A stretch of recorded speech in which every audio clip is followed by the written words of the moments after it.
Tonight on Nova Legends, I have Wakefield soccer coach Eddie Carrasquillo. Did I pronounce that right, Coach? Yes. Coach just had an unbelievable few weeks. I think this is the kind of stretch coaches dream about.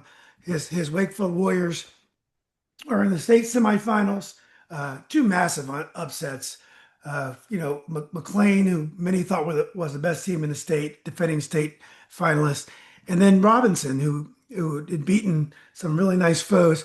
You're doing it so often, Coach. I'm not even sure we can call them upsets anymore. But anyway, nice for you to do this. Good to see you. Thank you. Thank you for having me. Oh, of course. So, Coach, you've been at Wakefield for how many years as head coach? As the head coach, this is my ninth year. Ninth year, and your brother has been at WNL for how long? Oh, that's a great question. I believe it's 26 years. It's amazing you guys have this huge influence on Arlington soccer, and you're so different in personalities. You're a very quiet guy, and your brother, you know him as soon as you get to the soccer field that he's there. You guys always been very different. Yeah, I think so. I mean, on coaching wise, I think we're different, and then personality wise, we're different. Because once I'm around my friends and the kids, I'm usually the loud one. Oh, sorry. I think I just try to hold back, with the referees because I've over the years learned that it doesn't get me anywhere, even though it comes out of me every once in a while. Yeah, it's okay. You're human. So, Coach, when you guys beat McLean, you took your shirt off in the celebration. It was an unbelievable moment, such a special moment. But you didn't take your shirt off last night against Robinson. Or at least I couldn't see that your shirt was off. Are you getting so used to this that it wasn't such a big deal anymore? No, it probably wasn't the right thing to do, but against McLean, it was just one of those things where I felt disrespected when they beat us 5-0 at our place, Mm. and they all took their shirts off and ran around the field. Oh, So didn't to know me, that. it was like, that's cool. You guys want to act that way? Like you already had a 5-0 victory. I don't think there was any need for that. And so when we pulled off the upset, I said, okay. It just Yeah, came out of me to take it off, and all my boys had did it. So we're like, I guess this is what we're doing. it was great. It was a great And then moment, last Coach. night, Robinson had so much class. Mm. The kids weren't disrespectful whatsoever, the coaching staff. So it just didn't even occur to me. I actually um, embraced my brother first. He was there Oh, awesome, Jimmy. supporting us. Yeah, as we both always support each other when we're not playing each other. I embraced with my brother first, enjoyed that moment, and then I walked over to Coach Jennings, and just, said, "Hey, it was gonna be one of us," and unfortunately, it fell on you guys and tough. And I appreciate it was a great battle, it was a great game, and he said the same thing. He's like, "No, good game, coach, and best of luck to you guys." And all the kids were very respectful and good luck to you guys. Thank you, coach. Good job. So it wasn't necessary last night. So I didn't do it. I just went to. I've been in their shoes before. So I just wanted to go and say, good game, and it sucks you guys were on the bad end of it.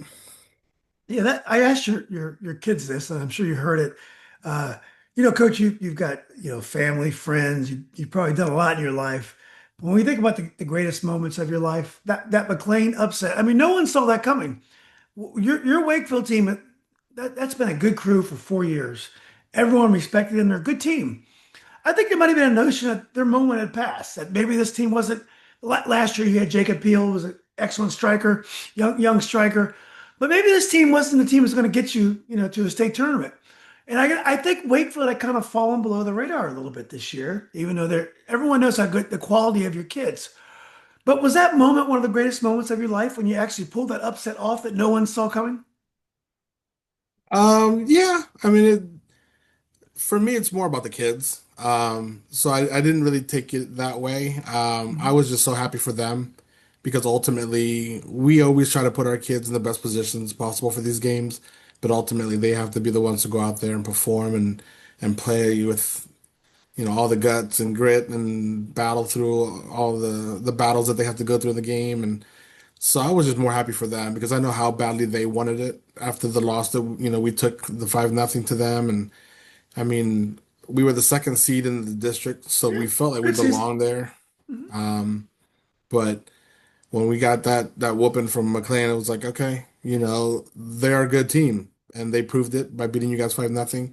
But we're a good team. Now we just have to show why we belong, and that was kind of the test I put on my boys. I said, look, you just got to win this game to get some respect back in your name. I don't think anybody's respecting you boys right now, being the second seed. But if you beat McLean tonight, I guarantee they're going to talk about you boys, and I guarantee you're going to earn that respect back that you guys, want. And sure enough, I mean, when we pulled that upset off, I know you interviewed some of the boys. I got a phone call from the Arlington now, Yeah. Dave Fasanoli, who's great. And so it's like, there we go. I told you guys beat a really good team in McLean, and you're going to start drawing some attention back to Wakefield soccer and put you guys back on the map where you guys belong because you guys have earned it. Yeah. Coach, when you were down 2-0 to Chantilly in the last 10 minutes, did you think maybe this team, this is a great generation of players. Did you think maybe their moment had passed? This was it, or did you keep a hope? Did you still believe in them that they can? No, I still believed in them. Yeah, It was actually the first time that we had been down 2-0 and came back. Um, but I've always told my boys I think that we can hang with anybody. We just a lot of times make mistakes that cost us. And so I said, we at this point we have nothing to lose. So we changed some things up in the formation, started getting guys to get forward more. And I said, just just fight. You're down 2-0, just fight. Either your season ends tonight or you got to do what you got to do to win this game. And I think we did a great job of fighting and getting back, and we were able to pull it out against a tough Chantilly team who deserved to be there as well. in that Chantilly team, you guys are a lot alike. Very good midfield. You guys, both teams are very good with the ball. I saw the matchup at Chantilly, as you know. I really enjoyed that game. It's a very good matchup, and I guess both games are overtime games, Yeah, and both games you're able to find a way to win. Now, Coach, you've won two unbelievable penalty shootouts. Unbelievable penalty shootouts. Do you think a lot about penalties? Is this something that you guys practice a lot, or do you think you have players that happen to be good penalty shooters, and you have a goalie who's willing to step up and make big saves? we end every practice with a shootout because I've told my guys Even at during this the late season, even stage. even during the season, even early in the season, you do. Not early in the season, Mhm. but I typically do it about a week before the tournaments, Mhm. right before the district tournaments getting ready to start, like a whole week. That whole week we're taking PKs because I said we can go to the PKs in the first round. Like you never know, you can't count anybody out. Marshall completely turned things around. I knew they were a good team. Their record didn't show it, but when we played them the first time, it was a little bit heavier on our favor. I think it was 4-1, but I knew it wasn't going to be the same when we played them again. And rightfully so. It was just a 1-0 game, and I think we were able to just kind of squeak by them with a goal that we were able to just hold on to that 1-0 win against them because I knew that they were going to play tough and figure things out as the season went on. But a week before that game, I said we got to start working on PKs now because we could go into the PKs in the first round. You never know what's going to happen in these games. So ever since the first week before tryouts, I mean not tryouts, tournament, we've been working on PKs, and that's how the whole team takes them. And we kind of have our guys that we already have gone with in the couple shootouts that we've been in, but everybody takes them because at any moment, if somebody goes down, if somebody's maybe get a red card, then we kind of already have an idea who else we can count on. And so, yeah, I think we're always prepared for a shootout in case it happens. Yeah, obviously. Coach, do you have an order pick? Do you have an order picked out before the game, or do you kind of wait and you ask the kids and ask them where they want to kick? No, we have our order. We already have our five. They've been clutch for us. Um, I think if we have to go into the whole second round of penalty kicks, we're going to go with the same five guys. Um, because we just have so much faith in those guys that are taking the PKs. And we have faith in some of the other guys as well. But we don't want to put any more pressure on anybody else We already have the five guys. They know what they have to do, and they're all ready for they're all ready for the pressure, and so we don't need to put that pressure on anybody else. Yeah. Well, it's a wonderful job. I know your players just rave about Bruce Gonzalez, how when they know when he has a ball at his feet, that really good things are going to happen. Well, let's talk about going into the season. So last year, as you know, on Facebook, I wrote that your team last year was the best team I saw play all year. Now, obviously, you didn't have to necessarily be the best team every night, but I saw you twice last year, and one night on against Langley. You guys were unbelievable. I think you scored 6 goals that night. Langley was pretty tough, and you guys were on a roll. You scored 8 against Chantilly last year. I Yeah. mean, your team was just, you played such beautiful soccer. The goals came easy. This year, what did you think you had coming in? I know you had a lot of experienced players coming back, but you probably lacked a little bit of the firepower that you had the year before. Yeah, we had a lot more offensive players last year. My two wingers were very talented, good speed, clinical finishers, and then I had my freshman Jacob up top, who is no longer with us because Austin FC, the MLS Academy, snagged him up about 2 weeks before tryouts. Good for him. So, but he was doing amazing things as a freshman. He was first team all conference as a freshman. Um, Along and in our conference, that's tough to do. I mean, we Absolutely. have guys that are scoring 20 plus goals a season, and here is my freshman who scored, I think, 9 last year as a freshman, who was doing amazing things for us up top. And then I lose all that. I lose all that to obviously two of them graduated. I mean, we lost actually 8 players from last year's team. They graduated. But then we lost Jacob right before the season started, so that was tough news. Um, so we knew we weren't going to be maybe as a killer offensive team that was going to score a crazy amount of goals, but I knew that we were definitely talented enough to move the ball around and create chances for other guys to score for us. And that's been the case. I mean, we have two midfielders that are our leading scorers. Our striker that I think you interviewed last week, Vike, Right. he's talented as well, but that's not his game. His game isn't to score a lot of goals. But he does a great job up top for us and holding the ball so we can get forward. And our wingers have been the guys that have been clutch for us scoring. So it's just one of those things where you have to figure things out if you Yeah. don't have all the tools. And I think we've done a good job so far, to get this far without a 20 plus goal scoring forward, and we're still hanging in here. Yeah, I may not be the prettiest wins by beating teams in the PKs, but that's soccer. I mean, we could have been on the losing end of these PKs and not be talking right now. So unfortunately, we've been on the winning end of it, and we're still keeping it moving. And I'm just so proud of my boys. If you can beat in knockout, if you can beat Marshall, Chantilly, Robinson, and McLean with the threat of elimination hanging over you, there's nothing to apologize for. Um, I know you had quality. Everyone likes this team. It's a great team. They're good kids. But did you ever think you can get this far though in the state semis? Did it ever occur to you that you might make this kind of run? Um, yeah, I don't want to sound arrogant or anything, but because I knew we had this quality for so long, I mean, like you've mentioned, that 4 guys have been with me since their freshman year, and they're the core of this group. I actually thought last year we would have had this type of run. And I so did when we too. I did didn't, too. Yeah. yeah, and so when we didn't this year, I was a little skeptical. And then once we lost Jacob, I was a little skeptical, and I was like, yeah, we may not make it to the state. I mean, this is only the second time that we've gone to states in school history. That's amazing. So it's not something that I can always say, oh, that's our goal, because obviously it's a tough thing to do. And so I think I just was a little skeptical that we'd make this state run, but I knew that with the group of boys that we had, we definitely would compete for at least a district championship. And that was kind of the goal that I had set for our boys. Like, hey, let's just go out there, compete in our conference. And I guarantee if we can compete in our conference, then we're going to get somewhere.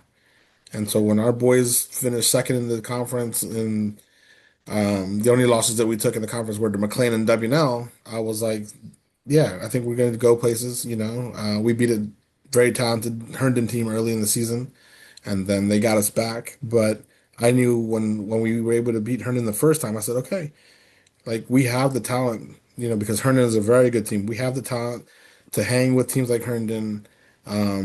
Now we just have to get over that hump to beat a team like McLean.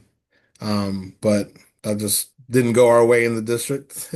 But we were able, to get by them in the regional, and so that's kind of where it counted and felt nice because that's when you can knock a team out. You can't knock them out in the district, but you can definitely knock them out in the regional. So When you coach all the games that really matter are the first game of districts and the first two games of regionals. You can be poor the rest of the year, but if you play really well those 3 nights, you got a shot to go far. Now, obviously, you knew you weren't going to be as brilliant offensively this year, but did your defense improve? I mean, I know Ricky Perez was more of a part-time player because of MLS Next commitments, but has your defense improved this year? yeah, I think so. Ricky has been a big reason why we've been able to play a lot stronger in the back. He's very talented. He's very vocal. He's a good leader in the back line. Um, I've had Ryan all 4 years back there as our captain, and then we've added a junior in Jerry Felix Lopez, and he's been doing a great job in the back. And then we have another junior, Brady, who's this is his second year on varsity, so he's been back there helping us out. But I think adding Ricky to the back line has helped a lot.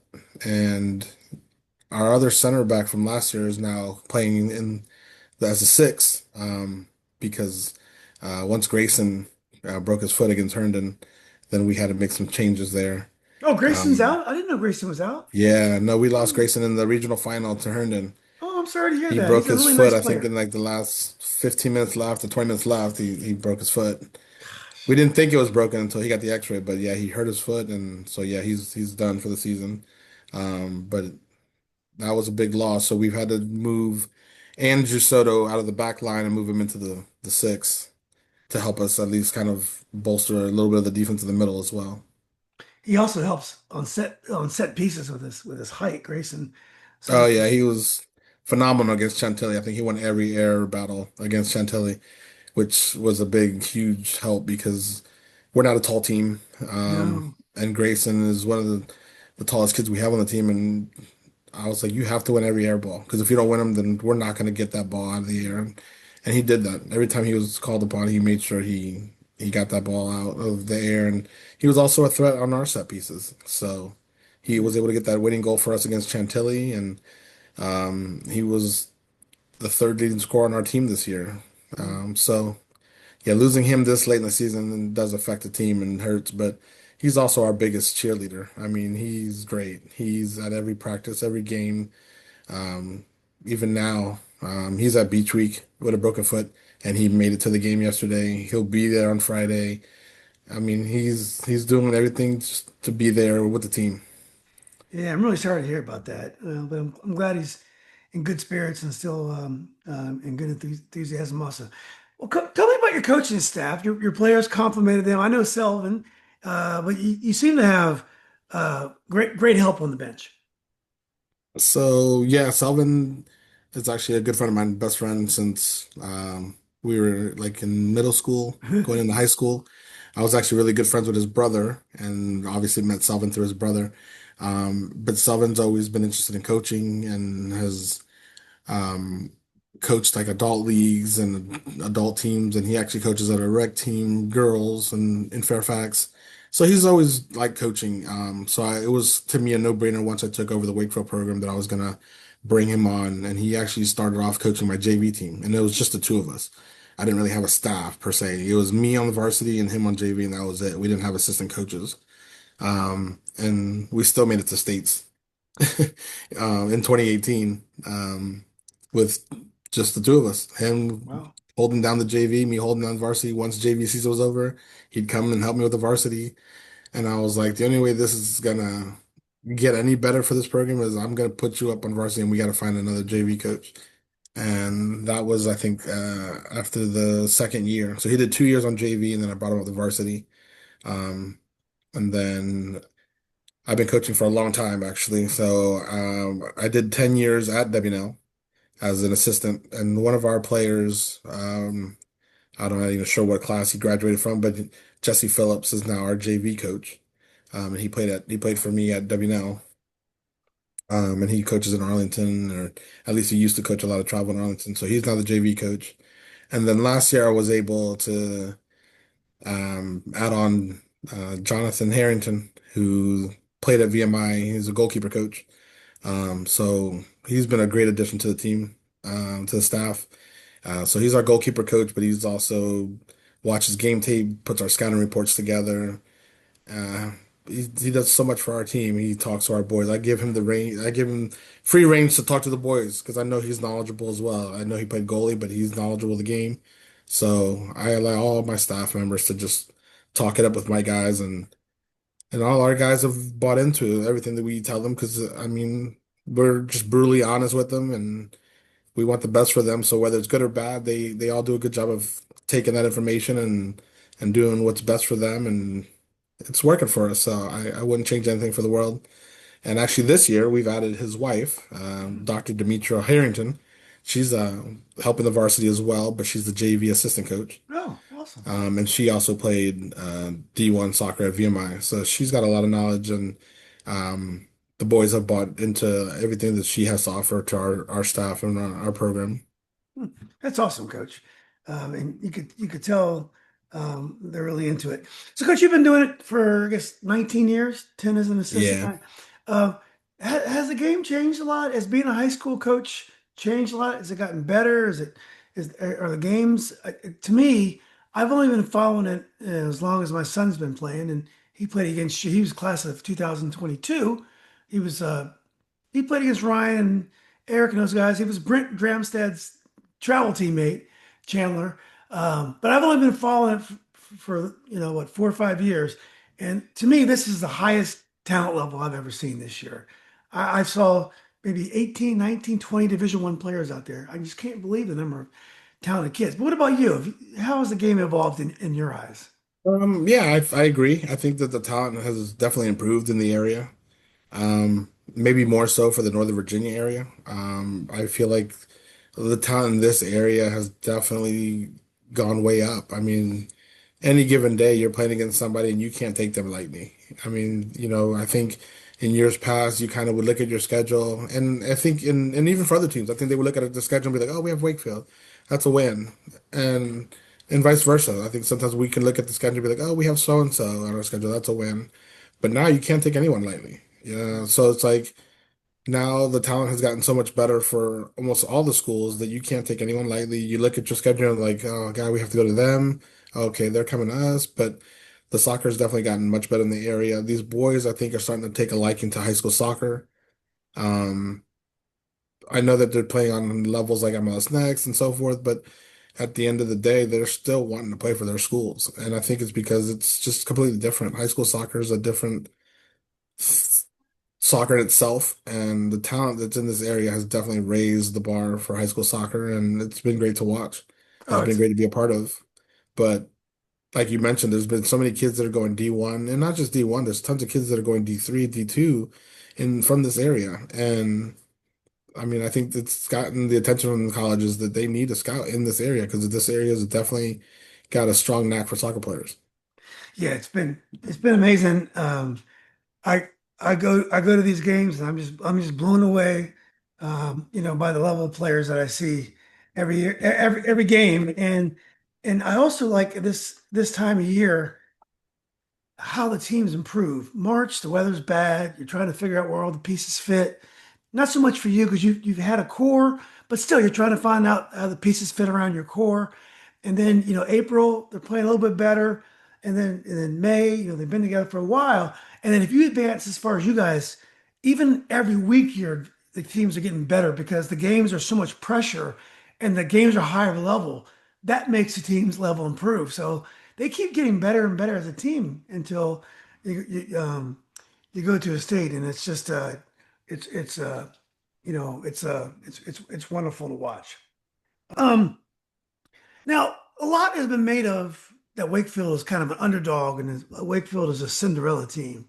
Is that ever offensive to you guys that with all the talented players that you have, and you're second in the Liberty, that these games are considered upset, or do you embrace that as a way to motivate the kids? And it's fun to beat the odds.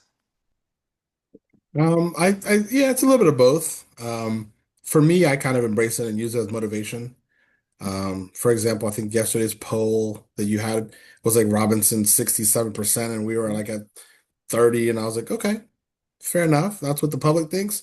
This is what the public thinks, guys. Like this is what's going around.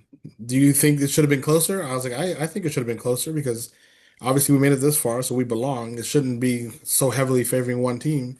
So prove them wrong, you know? So I use it as motivation for my guys. I'm like, nobody respects you guys. So I use it as motivation for them to be like, if you want this to be the opposite, where Wakefield is being favored, then you got to start to turn it on and start beating these teams that they so-called keep voting for in these polls.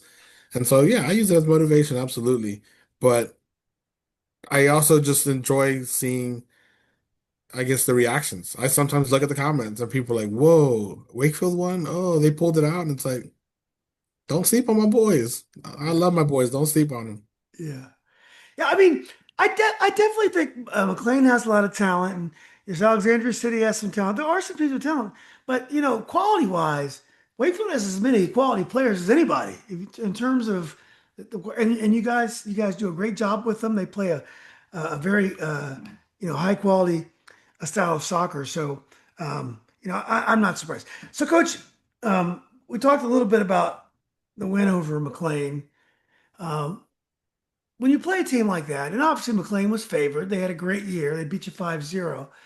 What was your strategy going into that game? When you play a team like McLean and maybe Robinson, and maybe it's different strategies because they're very different teams. How do you approach games like that? Do you just play Wakefield soccer, or do you have a plan in mind? I mean, I honestly don't change a lot. I just try to motivate them. Um, I think sometimes when you try to make too many changes, it can change the way your team plays. So I don't make too many changes. We try to work on the mistakes that we made. Like these are the mistakes that we made that cost us to lose 5-0. Let's correct those mistakes, and it should be a different game. And then let's focus on the way we train, the way we practice, and how we move the ball. And we can be dangerous. So I try not to change too much. I'm not one to try to play these little chess games of, oh, they're doing this formation, let's change ours. Oh, they're trying to do. No, it's like if we do what we're supposed to do, if we do everything that we work on, then we should be the one that's dangerous and making them adapt to what we're doing. So I don't do too many changes. I don't try to confuse my boys with, oh, we're going to do this formation today just because of what we're up against. No, it's like, this is what we're going with. These are the starters. This is what we're doing. Guys that aren't starting, be ready to go at any moment in time. Like yesterday, a whole new squad started. I saw people commenting, oh, the B team's on the field. Sure, call it a B team, but they're the ones that scored the first goal against Robinson. Yeah. So it's to me, it's not a B team. I think we have quality even on our bench. I just don't go to my bench very much because I'm heavy loaded with seniors that can stand all the pressure and handle some of these games. But I'm not afraid to go into my bench and use the guys that I have on my bench. And um, that I think we showed that yesterday when I started almost all the guys on the bench. And they were able to get forward, I think more so than our starters, and cause that first penalty kick for us to score first. So I just, yeah, I don't know what else to say other than that. That's what I don't change much. I just want to kind of in a sense perfect what our strengths are, or at least focus on our strengths. Um, and it should work in our favor because it's almost like if you know what you're doing, it should just naturally flow, and you shouldn't have to think twice of what's going to happen if we make too many changes. Why, Coach? What made you change your lineup yesterday? Uh, well, honestly, I changed the lineup because I had a bunch of knucklehead seniors who decided they want to go to beach week and not come to practice. Okay. So I don't change my team rules for anyone either. And so these guys know if you're not at practice the day before a game, you don't start. So I was not afraid to have the guys that were at practice be the ones to start. We went over all the information with them, and then when my guys showed up Tuesday for the game, they got an earful from the AD, because he wasn't happy with their decision to not be at practice and go to beach week when this is probably the biggest games of their high school career, maybe even for the rest of their life, because some of them aren't going to be playing in college. Um, so yeah, I just stuck to my guns. I was like, that's the team rule. You're not here, you don't start.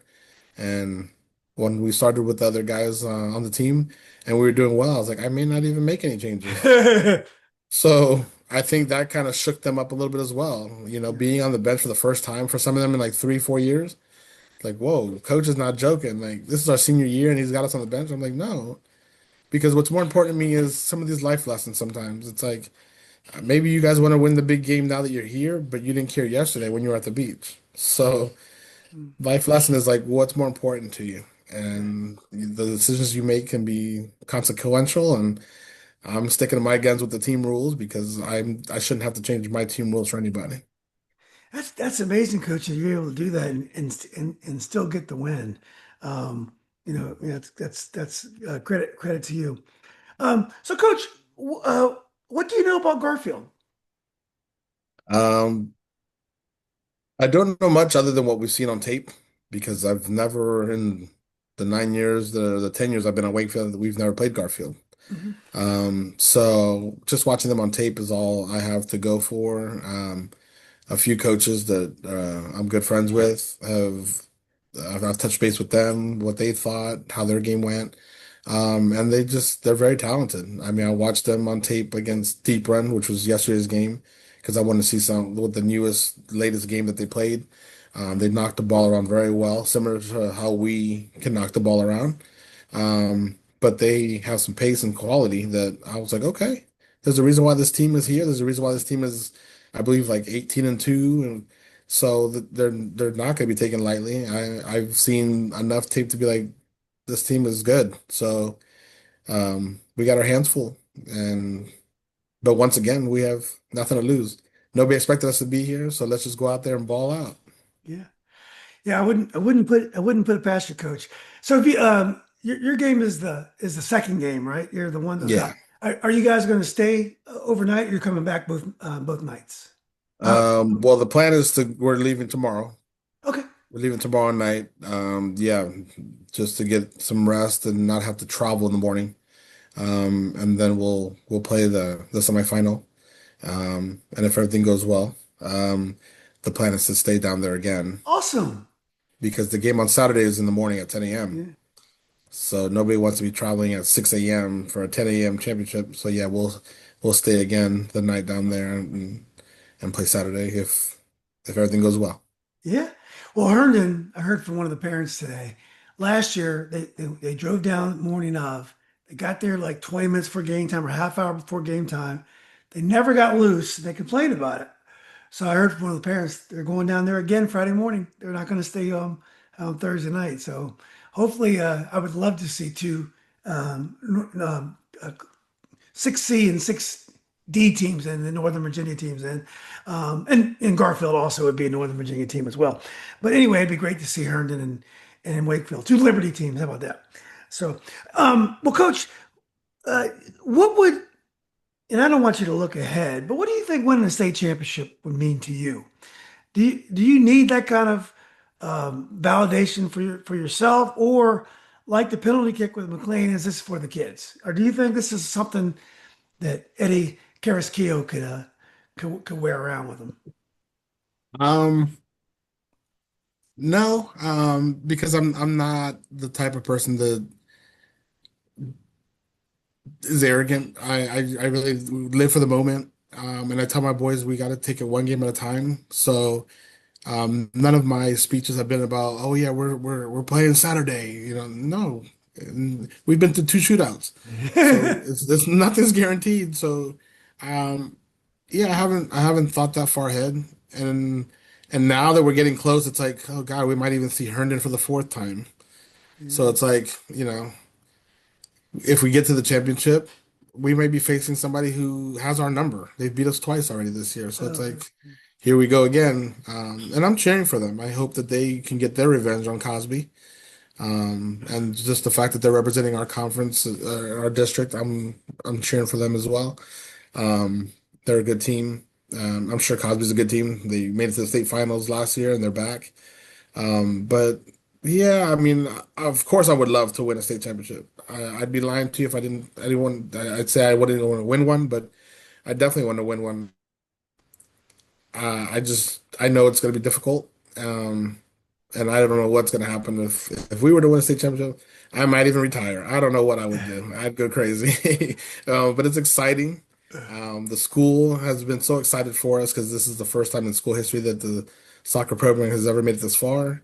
I think that's motivated the boys a little bit as well to be like, wow, we're part of history. Let's see how far we can take this ride. But yeah, definitely not looking past anybody.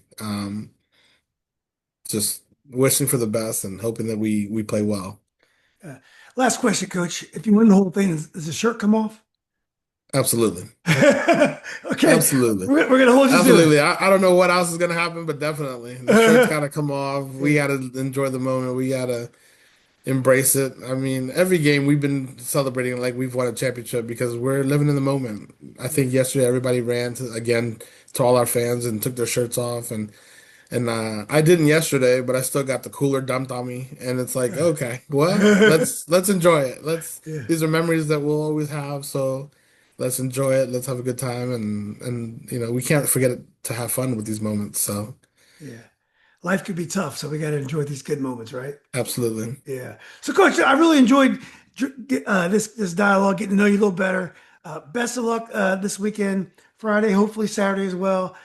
Safe travels, and I will definitely see you down there. thank you. All All right. right, we'll see you there. Thanks again, Coach. Thank All you. right. Bye bye. Yeah.